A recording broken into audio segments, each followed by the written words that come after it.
Good evening, visitors. Welcome to the Australian War Memorial's last post ceremony. My name is Moloney, and joining us today from the Royal Australian Navy is Commodore James Lybrand. We warmly welcome the family of Private William James Moloney, who are watching the live stream of this evening's ceremony. His story will be told shortly. We welcome the veterans who have served, those that are still serving, and the families that love and support them. We acknowledge the members of RSL and Services Clubs Association, RSL Victoria, and RSL Queensland, who are watching the broadcast of this ceremony across Australia. During this evening's ceremony, wreaths will be laid at the base of the Pool of Reflection by visitors to the memorial. If you are able, please stand and join in singing the National Anthem.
If able, please be seated.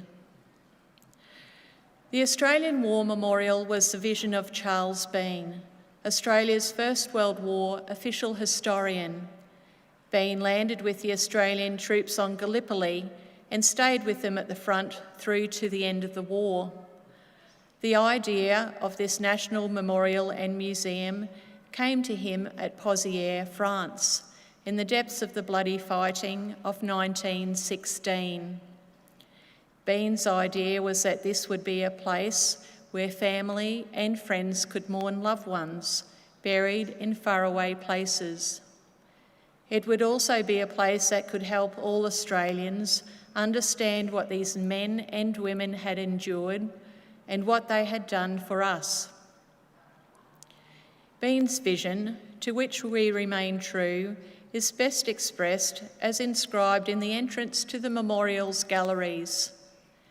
Here is their spirit, in the heart of the land they loved, and here we guard the record which they themselves made. Tonight we will read the story behind just one of those on the Roll of Honour, which lists the names of more than 102,000 men and women who have given their lives for us in war and on operations for more than a century. But first we present a lament, Flowers of the Forest. Wreaths or floral tributes will now be laid at the base of the Pool of Reflection.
Today we remember and pay tribute to Private William James Moloney.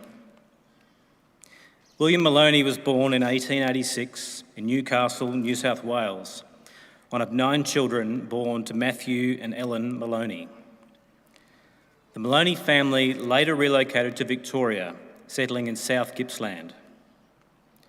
William received his education at Meenian State School, after which he became a labourer in the city of Geelong.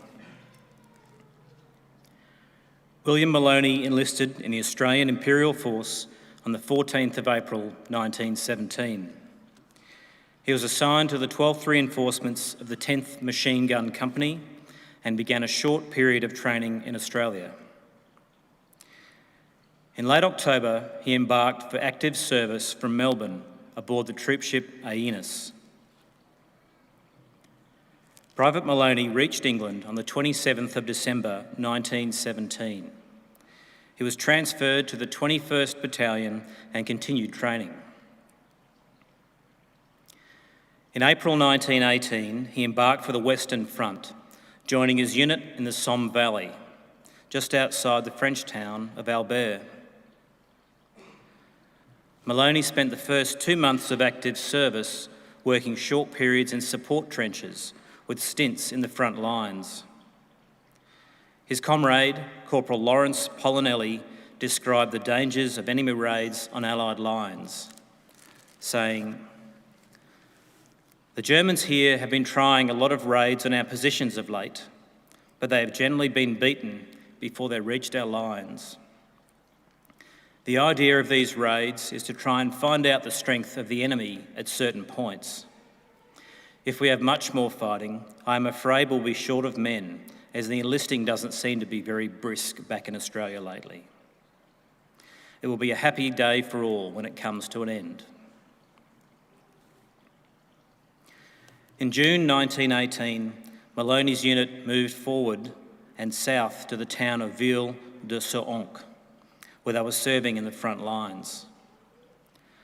On the night of the 4th of June, Moloney and his comrades were out on several patrols along the German lines, returning to their own trenches just after midnight.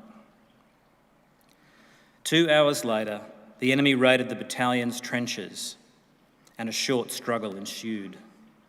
The attack was eventually repulsed, but not without casualties. Amongst the dead was Private William James Moloney. He was 31 years old.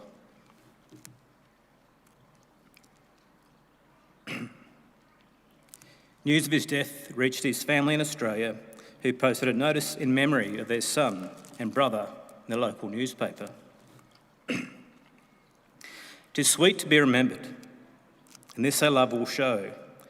We hold you still in memories that the years may come and go." Private Moloney was buried near where he fell at Mericourt-l'Arbre Communal Cemetery. His name is listed on the Roll of Honour on my right, among 62,000 Australians who died while serving in the First World War. His photograph is displayed today beside the Pool of Reflection. And this is but one of many stories of service and sacrifice told here at the Australian War Memorial. We will now remember Private William James Moloney, who gave his life for us, for our freedoms, in the hope of a better world.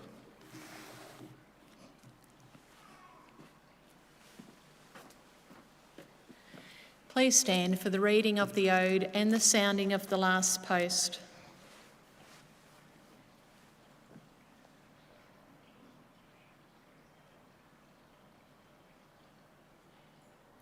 They shall grow not old, as we that are left grow old.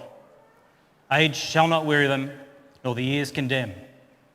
At the going down of the sun and in the morning, we will remember them. We will remember them.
lest we forget.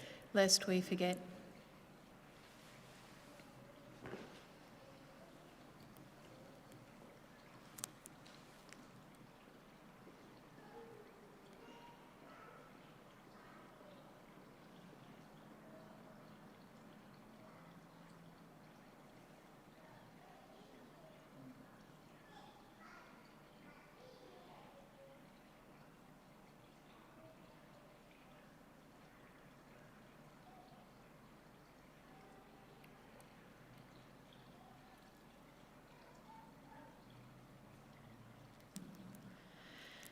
We leave you this evening with the words of the memorial's founder, Charles Bean.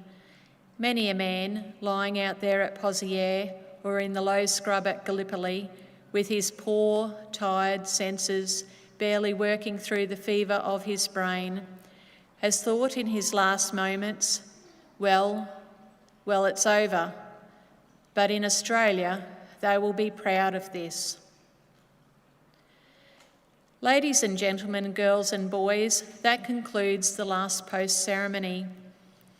On behalf of the Director and staff, thank you for visiting the Australian War Memorial today and for your continued support of the Memorial's development project.